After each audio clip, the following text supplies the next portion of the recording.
नमस्कार, मी Kiran Palkar. Crime diary news channel मध्ये आपले स्वागत आहे. पाहूयात आजच्या ताज्या बातम्या. सावकारातून घेतलेल्या रकमेच्या वसुलीसाठी एका महिलेला धमकावत वेश्या व्यवसाय करण्यास भाग पाडण्याप्रकरणी दाखल झालेल्या गुन्ह्यात मुख्य आरोपीला अखेर सशर्त जामीन मंजूर करण्यात आला आहे. पीडित महिलेच्या पतीचा अपघात झाल्यानंतर उपचारासाठी तिने हातुसने पैसे घेतले होते.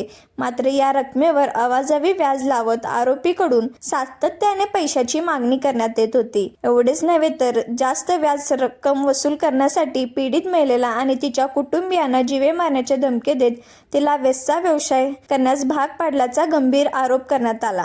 या प्रकरणी शिवाजीनगर पोलीस ठाण्यात भारतीय न्याय संहिते विविध कलमे, अनैतिक व्यवहार प्रतिबंध कायदा तसेच सावकारी अधिनियमांतर्गत गुन्हा दाखल करण्यात आला होता. तपासादरम्यान आरोपीला अटक करून न्यायालयात हजर करण्यात आले.